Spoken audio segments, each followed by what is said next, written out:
A very good afternoon to all of you. Thank you so much for joining us in the maiden offering of Arohan's Fireside Chats. We are very, very excited to have Aarti Mansukhani, Anjali Sharma, and Anu Gupta joining us today. And of course, while the topic is women in leadership, I'm sure we'll keep it pretty free flowing and really have fun and explore as to what it is really about women in leadership that we're continuously talking about the impact of it. And we will not labor on a lot of the statistics, which I think is common knowledge now, but we are very, very keen to listen in to the stories of these three wonderful people who joined us today. So without much ado, I will invite Aarti, if you could start with introducing yourself, and then we'll move on to Anjali and Anu. Thank you so much. Thank you, Aditi, for having me in this first podcast initiative by Arohan and joining Anjali and Anu in this. It's a pleasure. I have now 2 decades of experience in HR, have worked in different industries, have worked in interesting times of change and transformation in different organizations. My passion for diversity actually peaked when I did a gender sensitization at workplace certification course with Swedish Chambers of Commerce in India. And that course rattled me. It made me think that I myself have gone through so much, but never realized that, I was going through it. So I think being in HR and being at a leadership position, I feel is really important for us as women to hold the baton and advocate, diversity and inclusion, and also understand the difference between the two. So I'm really passionate about this subject, and so I would, again, thank you for getting me on board, and I'm looking forward to having this discussion with my panelists as well. Thank you so much, Aarti. Such a pleasure to have you with us. Anjali, if I may request you to introduce yourself. Thank you so much, Aditi. I think Aarti has already set a stage for this. Yes, been in industry for about 25 years now, worked in various, segments or business domains, you say.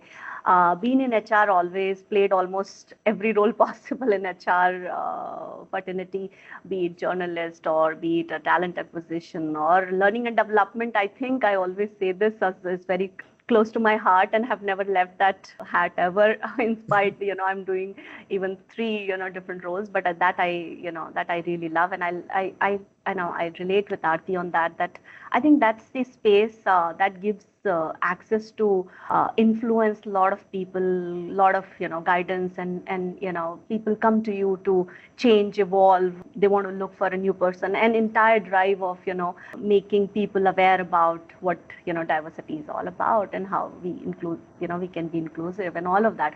So we have seen. I think all three of us have seen. This transformation, the people perception changing towards this is a long way, and I've been part of this journey too. And currently also I'm managing part of globally responsible for learning and development as one of my portfolio, apart from heading the HR business partnering in my current organization. So thank you for having me, and really looking forward for having this conversation with all my panelists. Thank you, Thank Aditi. you so much. Thank you so much, Anjali. Such a pleasure to have you also with us.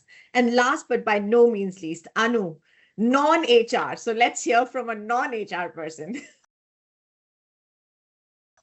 Yeah, so interestingly, I come from business side. I have been with PwC for last 18 years and have now 25 years of experience in consultancy. And more so, I had always worked in M&A deals, and deals whenever any person is having a deal, it is such a complex time in their life because people do one or two deals in their life.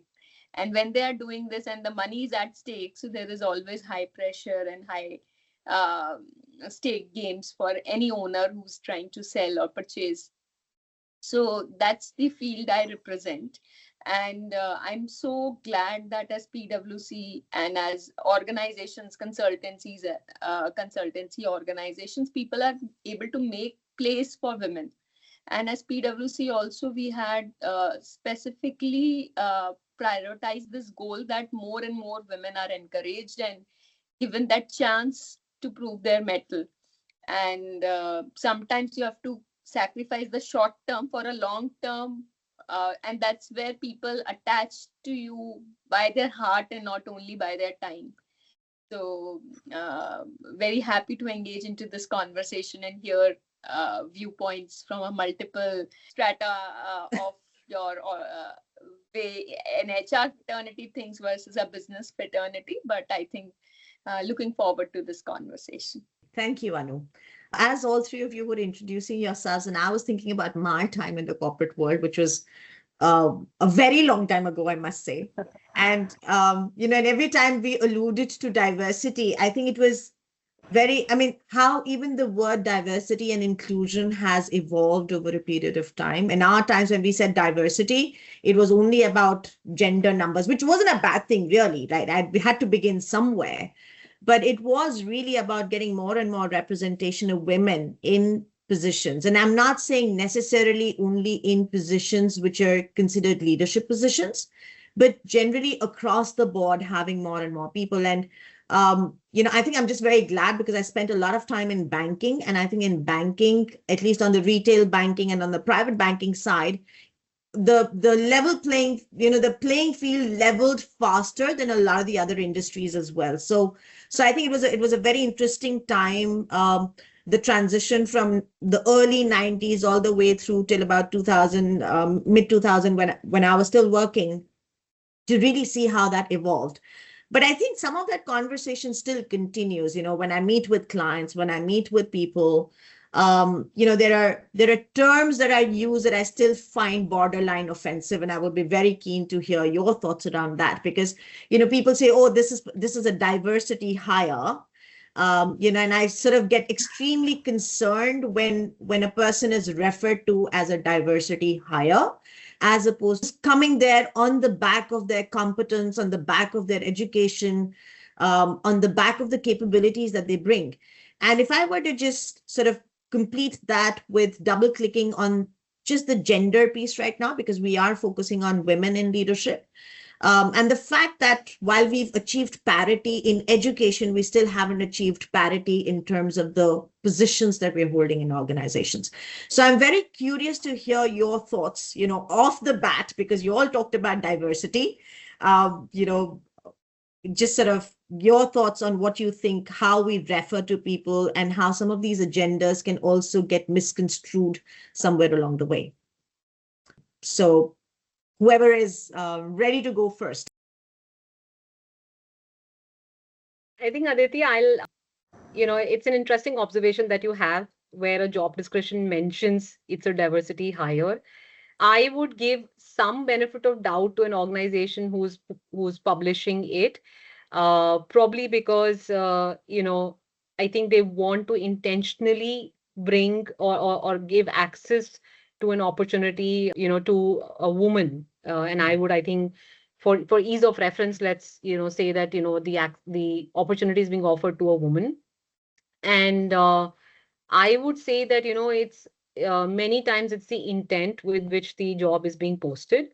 From my experience of working in different organizations, the way we used to do it, and we are very cognizant of how the diversity hire word can, trigger a lot of emotions in different genders, right? I would say that, the way we used to approach hiring was that we are gender neutral organization.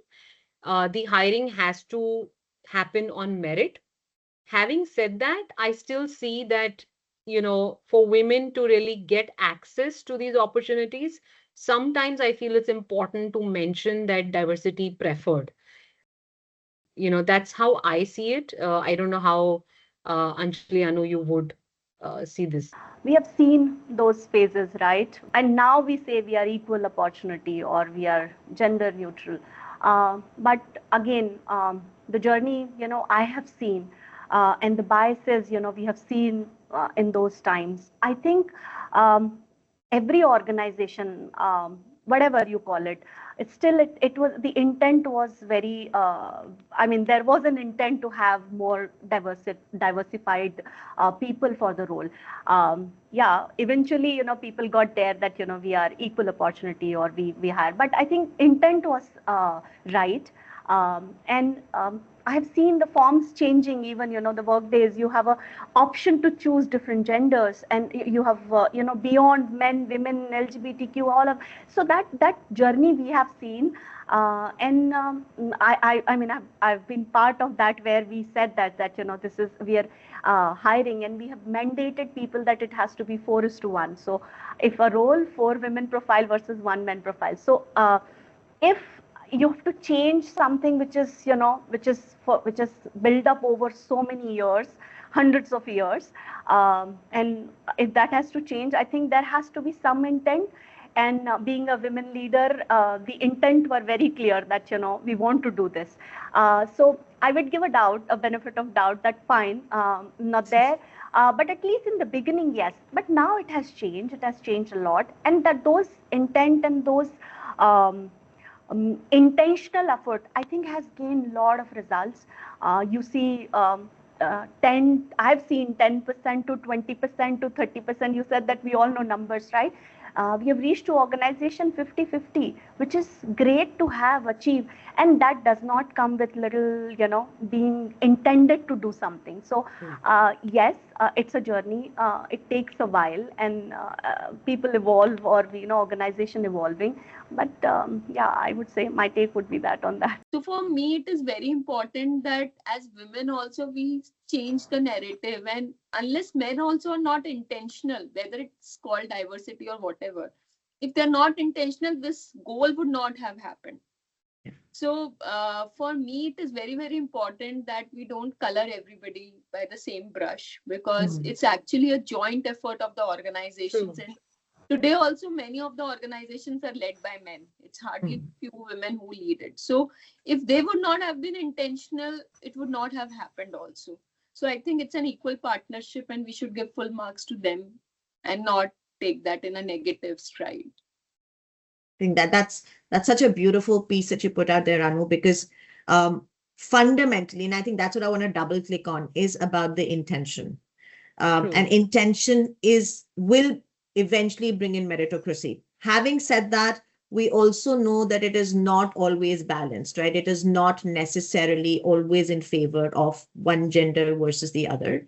And because there is a lot of conditioning that's happened over the years. In fact, I was reading this very interesting number which said that given the pace at which we are still finding women in leadership positions, it's going to take us another 123 years to get parity. Now, I mean, that's seriously a worrisome, statistic to put out there.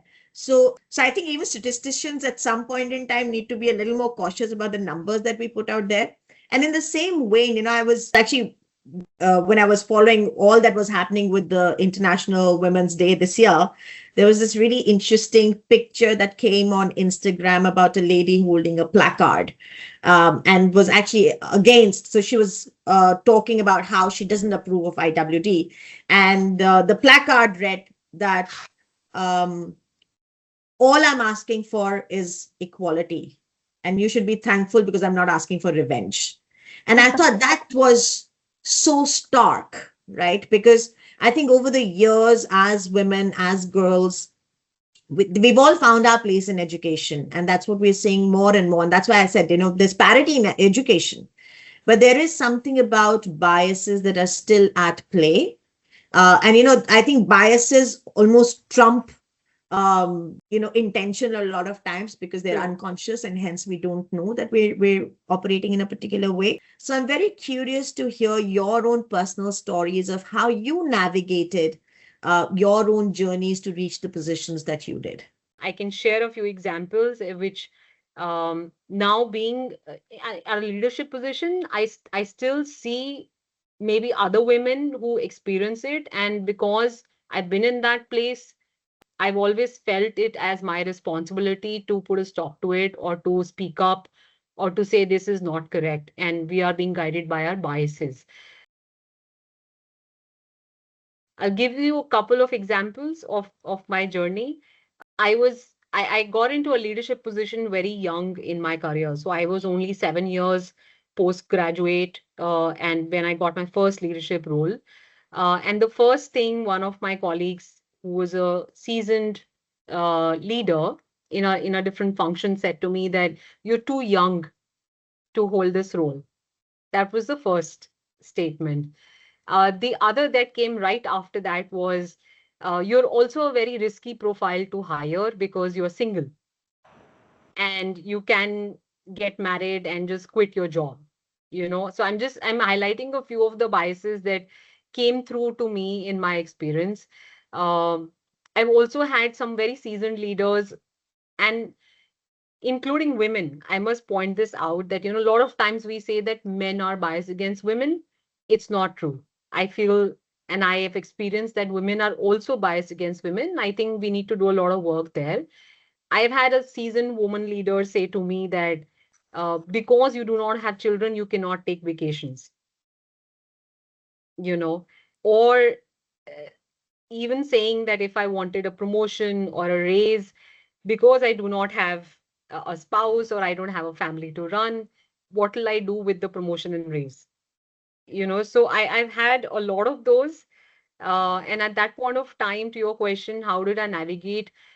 I think I was too driven by my own ambition and I knew my competence. And I think that kind of gave me that confidence to say, I do not accept this, or to even draw a line and say, please do not say this again. And I think since I have done that and I have been able to come through so far, in my experience in other organizations that I've worked with, young women who struggle sometimes to even speak up because they think they're too small a cog in the wheel, and I don't they are, you know even though we say that the new generation is very, very vocal, I don't think that at workplace people are still that vocal. So I've been a great supporter of women in early stage, early career, where I've said that, if there is something that doesn't feel right, just say it is not right and speak up. And I think that's one responsibility. I think it's on all of our shoulders if we've come that long. Thank you so much, Aarti. I'm going to go to Anu before I come to you, Anjali. Just get a mix of the voices. Anu, what about you? So I think, see, the thing is, again, as I said, it is very, very important to recognize positive bias also. So while there is a negative bias, there is a positive bias as well in for women. So a lot of times when there will be very hard projects and it will be a lot of travel, a lot of this thing. In consultancy, we do definitely consider that women with young kids, etc., are not being allowed to or not being sent on those projects which involve too much of late nights and too much of travel.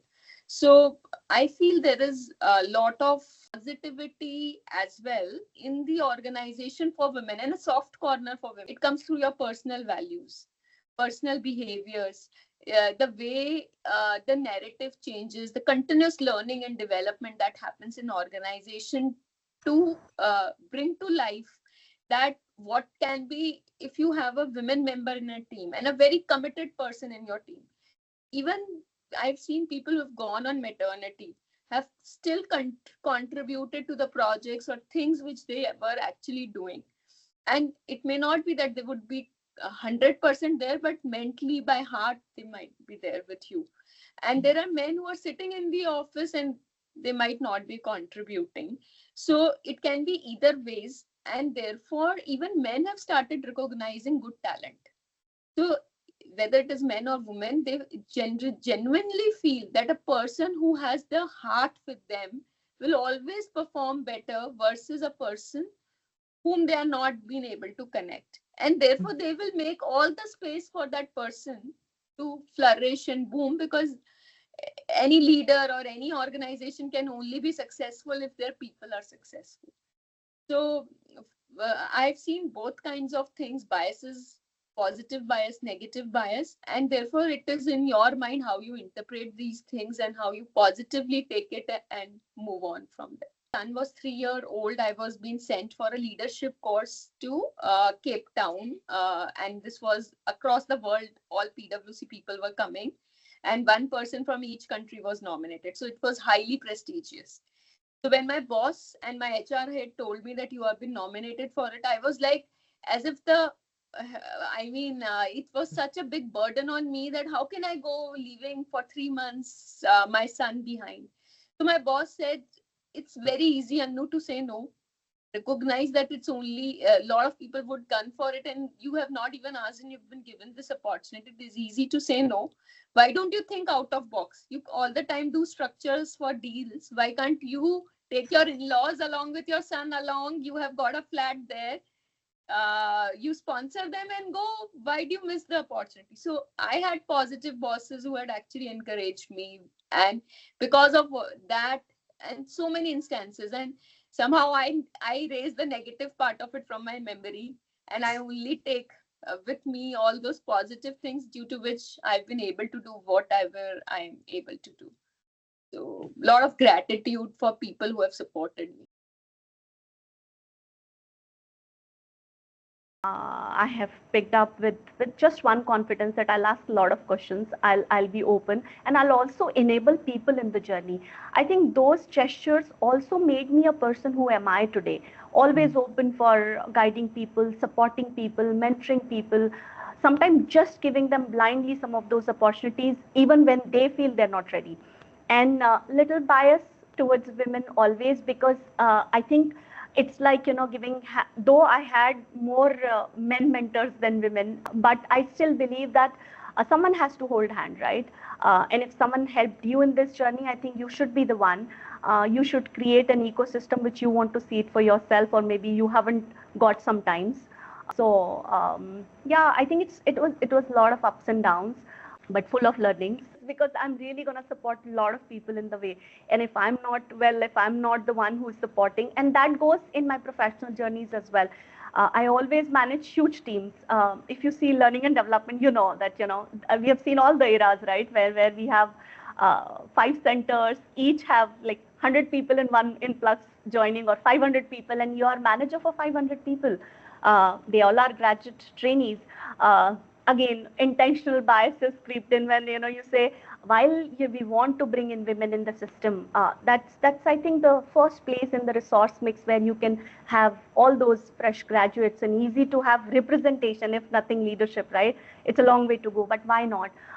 Even mentoring them to get to those positions, or simply believing in that your help will take them to next. And we heavily invested in a STEM program on those times, that this is where even one step back, let's do that. So I think it's been phenomenal in terms of a lot of learnings, and a lot of resilience came through. Thank you, Anjali. There are a few things about when I was listening to all your stories that resonated very deeply with me.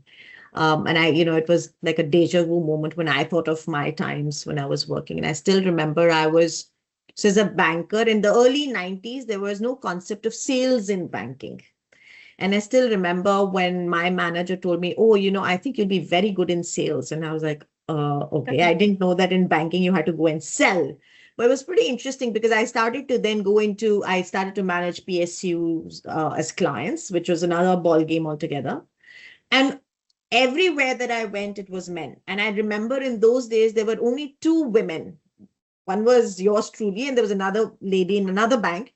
Only 2 women who would be going around all of these PSUs trying to get the accounts, right? And like, that's how few the women were. And Anjali, when you said that, you were lucky that you were mentored by men, well, I guess we didn't have a choice, right? Because there were only men around us. So, and thank God that they mentored us, because otherwise we wouldn't know where to get to. Which also then brings in this really interesting concept, right? So men have to be intentional, which is also, again, a lot to do with the ecosystem and the conditioning.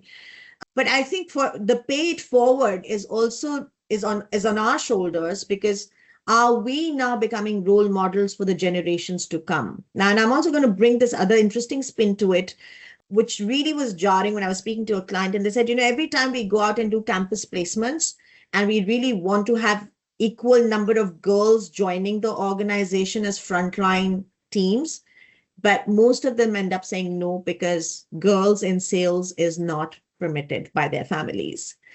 And that is that. So we, while we're talking about where we've all gotten to, there's also this, tremendous reality that we are living in where girls still are possibly feeling not, I don't like to use the word empowered, but just not in control of the fact that they could actually go out and sell. Another anecdote that comes to my mind is one time there was somebody that we sort of got to join our team, and it incidentally, the date of joining was the day I was running a workshop for a client in a hotel, and the young lady didn't show up. And then I called up and I said, what happened? You were supposed to be here at 8:30 in the morning. And she said, no, because my father said that how can you have a reporting in a hotel? There is something wrong.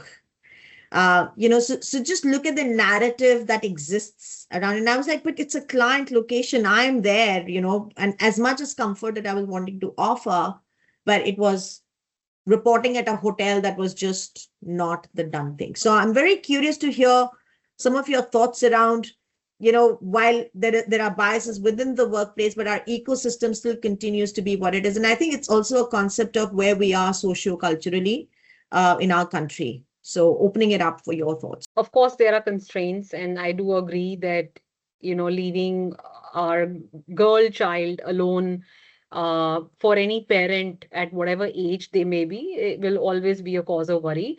But I would add something to it, and that's something that maybe we need to think as individuals or as family setup, that sometimes you can make reasonable accommodations to at least provide access to that opportunity, before writing it off completely. And I think that's where equity, when we talk of equity, that is what it is, right? Giving a bit of reasonable accommodation, knowing that the other person is a little disadvantaged, so that they at least have the same access. And then the decision is theirs, whether they would like to take that, like in your case, the role that the person didn't turn up for. Uh, if you have the means, I would say that make some reasonable adjustments so that let's not say to a no to an opportunity completely. That's my view on it. Yeah. Sure, I think I'll add to this. Both Aarti and Anu touched, and I feel it's beyond that as well. I mean, time is changing. In fact, Aditi, when you mentioned my first job as a management trainee, my interview happened in a hotel. Okay, because there was an MNC came to our city, being a small city. They didn't have the setup, so they did in the hotel, and then I've gone and given an interview. So what I'm saying is that it also depends, that what kind of support system or the ecosystem you are creating, you evolving, you managing at work, giving that confidence, right? I mean, that is all about mentality. That is all about creating culture at workplace, in personal lives, in the place where you feel uncomfortable. Why are you uncomfortable? Who's making you uncomfortable? Or what is the reason that you've seen in that way? So I think it goes both ways. There are changes, but yeah, lot of work has to be done still. Sure. One more thing, Aditi, that, and I was, like I said, when I did this course, I read about something called pop psychology. You know what pop psychology is? That somebody years ago said that this is not right for women, or this is, for example, blue is for boy and pink is for girls. And I think who said that? We don't know. Somebody did, and I think we've just been carrying it over years and centuries in our minds, and also giving it to the next generation that this is what it is. So just to give you an example, with I have two nieces, and uh, I remember the younger one saying that we asked her on one of her birthdays that, okay, what will be the theme? And before she could answer, my mother said, oh, it'll be pink. And she said, no, it's not going to be pink, and then I had to pitch in to say she wanted blue. And my mother again said that, no, blue is for boys. And I said, who said that? Nobody did, right? So I think it all starts. I still feel that, if you have to work, it does start in our families. Um, we have to let the women in our families or the children in our families see it the way we would want the future to be. It's only when, then we can make a good start. Bringing this closer to our, to what we're talking about, women in leadership. And I'm very curious. I've heard all of you talking about the ecosystem, about your personal journeys. I believe being a leader is gender agnostic. Now, that's a belief I hold very close to my heart. I don't think it's about women or men being better or worse. But do you think that there is a leader archetype that we have sort of established around us, which then requires people to show up in a particular way? So,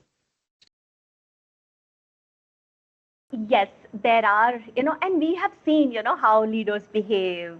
There is a persona, or there is a little aggression come along with those positions.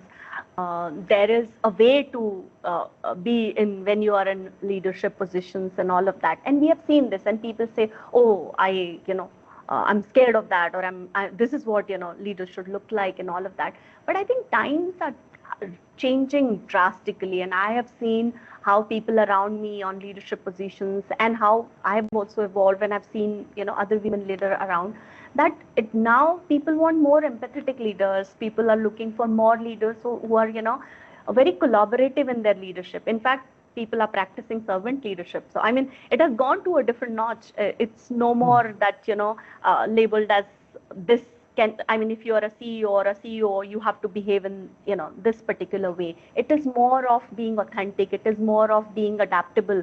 I would say that this is diluting. This is more of being yourself than in a particular frame of space. Aarti, how Yeah, I about you? think I agree with I think a lot of it has to do with, like I said earlier as well, Aditi, is the confidence in yourself. It's very important to have a support system, as I hear from both Anjali and Anu as well. Sometimes you have to give up on certain opportunities because you have other preferences that you'd like to attend to at that point of time in your life, which is perfectly fine. And like Anu said, that if you want to, then there are no limits. And at the same time, I see an increasing trend of male leaders being also coached, and you are in that field, you would know better as well. There are a lot of male leaders are being coached, in areas of empathy, of being a coach themselves to their team members, the difference between being aggressive and being assertive, the competence of being mindful of diversity in the boardroom, and what is acceptable and what is not acceptable. I think I see a lot of that now seeping into organizations, and a realization that if we need to have a diverse, let's say, boardroom, then the old ways will really not work, right? Having women in the boardroom as just a number of people is one thing. But I think for them to sustain themselves, and for us to really see results of a diverse boardroom, there has to be inclusion. And that inclusion has to come from, whether we like it or not, the males dominating that boardroom. And there, I feel a lot of work is already being done to, in terms of coaching them to make sure that their workplace is seen as inclusive and not just diverse. You know what I mean? There is a certain role congruity that continues to exist, right, with the genders. There's also a double bind, I think, that still continues to exist for whatever reasons that it does, right? And I believe that all of us, irrespective of genders, do have a masculine side and a feminine side. And it's really about knowing what to flex at which point in time to serve the position that we're holding. So I find it very endearing to hear from you that there should not be a leader archetype, even though there is talk about that, and irrespective of genders is what I'm hearing you say. That almost, sort of brings me to the next question. And we hear this a lot, that a lot of organizations do spend effort and time in devising women leadership programs. And I'm very curious to hear what do you think sits there? And is it enough to just get women into a room to have these so-called women leadership programs? Or is there something that we are missing in that jigsaw puzzle? I think it is okay to even have women leadership programs, because the issues which women face, because being a caretaker in a family, and also the expectation of women, and it comes naturally from them, that if there are even ailing parents in the family, women will be the first one to volunteer. And that's how maybe they are wired. And it brings a normalcy to all of these behaviors. Hmm. And a lot of times people label you as in your own family is also where you're a lot of there is career orientation, where people say you're always bothered about career and not taking enough care of from the family. It's because they want the women to take lead on some of those things. So, and it happens all the time. So therefore, inside you, sometimes you're struggling with this idea or a guilt. Am I doing the right thing? And Hmm. therefore, some of these programs bring a lot of normalcy to all those things, make you center around what's important, what's the purpose, why you are doing what you are doing, make you more emotionally intelligent. So, I have gone through a program where PwC, Pepsi, Microsoft, and one or two more organizations, Tata, came together and said that we will nominate 5 women from our organization. Let that be a cross-functional team and for women development, and it helped. All these programs help I have a lot of regards to people in learning and development, because they really shape you as a person. So and bring a lot of normalcy to a lot of things which you are experiencing, which you are not able to voice it out, because you don't even know that you are suffering something unless some of these things come in those programs, and that gives you a little bit of pause in life. Maybe that one day of workshop or something, it gives you a pause in life, that you're running all the time. It's time to think and pause, and which brings a lot of inner strength to take on the challenges to a next level. And therefore, any kind of leadership development is what I would always promote, that be curious and always be hungry to learn. Oh, fantastic. I love those lines. Thank you, Anu. Anjali, I know you were raring to respond to that question of mine. I mean, see, it's like I always say, paisa vasool. The moment somebody says that I love L&D teams, I'm like, my professional journey gave me back. And it's not only Anu. I mean, she's at a senior roles, but from the people who you really see potential in, you really want them to grow. And as I in my earlier answer, I said that it is easy to influx a lot of women, because every parents now not differentiating between girl and a boy. Those eras have gone. In fact, investing more in girls because they feel that they're more sincere in studies and all of that, right? So every parent have equal and more opportunities for girls than being a parent of a boy and a girl. I can personally also relate with it, that girls are more demanding and they pursue what they want to pursue and all of that. So it's easy to get it in a professional world, but it is difficult to retain, because when I wear my HRBP, role or a larger HR role, we struggle a lot of times. So from the junior level to mid level, till the team lead and the managerial level, it is still okay. But beyond that, because our biological clocks came in between, some people give up, and by choice also, and we respect those choices. As Anu said, that if I don't want to pursue career because it's my choice, that's also okay. But can we create support system where they can still pursue? Can we give them something which makes them work? So these programs, one, give them the space where they have similar mindset of people. So it's like you, in a one go, you're getting 25 people who are resonating, listening both to you, and you feel normalized about it. As Anu said, that it's okay. Guilty is not something only I'm feeling because my 6 months old baby is at home and I'm still in a conference room attending a program or doing a particular piece of work, because there are more women doing something like this and they are creating their own allies through this group. Beyond that, that also works as a reflection space, because we are, as Anu said, we are so much into finishing what we have in our to-do, and our to-dos are longer than anyone else's to-dos. So And then top of it, if it's guilt, it's cherry on the top. So that makes everybody okay, that fine, I think I can look at differently, and that helps actually. A lot of people, a lot of my CEOs, and the senior leaders ask me, what is the ROI on these women leadership programs, and what are you doing with so much of investment, and all of that. I said, even out of 20, I'm able to take 2 3 of them to the senior most level positions. As I said, paisa vasool. I mean, it's worth the money, it's worth the effort, it's worth the investment. And I think that being in L&D, I think it's something you really want to intentionally invest on. And as Aarti said, it's not only for women. I'm equally, I mean, strong believer that it has to be people around you as well. So all your male colleagues and the other, even in a personal space, you should have people who are understanding it, what, those women are going through in those rooms.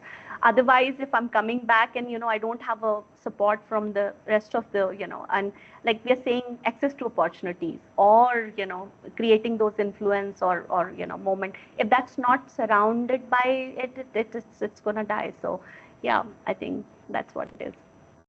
Fantastic. Thank you. Aarti.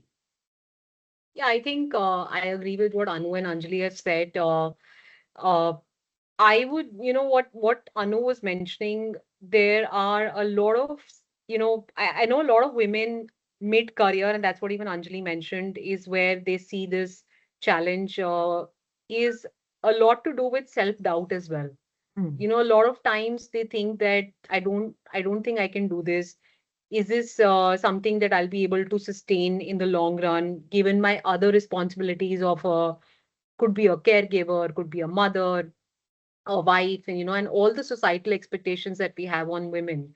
So I think there's a lot of self-doubt that starts creeping in mid-career.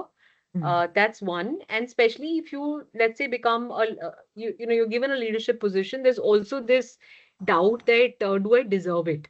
Or was I given this because they wanted a number, checkbox to say we have a woman leader, or a ratio to be met in an organization. And I know there are organizations who do that just to meet a number, right? So I think having women in leadership programs, like both of them have said, uh, gives you a bit of comfort that you're not alone in this journey. There are other women who have maybe similar issues or facing sometimes different challenges. I would give an example where, I was in that one of those such discussions where, because I am single, I have a different setup. I don't know what could be a challenge of a mother, right? Or a newlywed for that matter. And when those challenges started being shared in that program, I actually took a step back and realized that, my God, I am really lucky that I have a very strong support system, and I don't have to go back to, looking after a child of course, I have aging parents, and that's a different responsibility. But I could relate, I could, feel that I could count my blessings Mm. being in that Mm. room. Mm. And I think the other thing that I feel is, which has been said as well, is very important to have allyship from men. So having these conversations without men in the room, I don't think, they can be as effective as you would like to be at the workplace. So I think it's very important to have that inclusion of men in those discussions, whether they like it or not, whether it's comfortable for them or not, is it's a different discussion, but Right. I think it's important. Yeah. Yeah. I do agree with that. I think anything done in isolation possibly becomes counterintuitive sometimes, because if we're really wanting to develop the ecosystem, then we have to have all players, all actors in that space to really be able to make a difference. Lovely. So to conclude, I'm going to do a rapid fire with all of you, and I have 2 questions as a rapid fire. I'll go one at a time. One myth about women in leadership or the workforce you wish would disappear. Women can't work long hours. Lovely. Thank you. Anu. Women don't understand numbers. Fantastic. Anjali. Women can't stretch, so it's been long journey, but yeah, women can't stretch. That's some of the stuff we fight it with. Fantastic. My second one. Now be ready. Okay, Aarti, you're going to go first now. My second question is, one piece of advice for young women aspiring for leadership positions. I would say get close to understand the business. Fantastic. Anu, what about you? Stay current with the mega trends, understand and start giving meanings to trends. And that's how, if you can summarize in 5 short bullets what's happening, it will give you a lot of uh, uh, ahead. You'll stay ahead of the game. Fantastic. Thank you. Anjali. Three things quickly. That one, never stop learning, because that's the system. I mean, it's a disruptive environment right now. It's evolving, and if you're fighting along, then you'll have to be quick in terms of learning and decision making as well. If something failing, leave, pick it up again, and agility. The overall in the environment currently, a lot of agility, because it's beyond men, women. It's right now for everybody. So I think, yeah. True that. True that. Want to add Lovely. two more? Yes, Want go to ahead, add Anu. two more. One, understand the customer needs well. And second, build a very high performing team. Anybody who wants to be a leader needs to have both clients and team. Thank you so much for everything that you've said. A quick summary of what I heard you all talk about is thinking about the ecosystem that we're existing in. So whatever we have to do, one, contribute to the evolution of the ecosystem, and two, also learn how to navigate the ecosystem. And that's sort of a double responsibility that we all run with. While there will be situations where we all have to comply with the rules that we're expected to play, I think a lot of self-care is really important. There's nothing that stops us from becoming, holding those positions and getting on over there. Nobody says that we have to be more masculine to be able to get into certain situations. It's really about being ourselves. And the other thing that I really heard all of you talked about is building allyship, finding mentors, building allies, finding sponsors, people who will really support us, really goes a very, very long way. So I hope I've done justice to the summary of everything that you all talked about. It was an absolutely a joy to listen to your stories. I really enjoyed myself. Thank you so much for taking the time.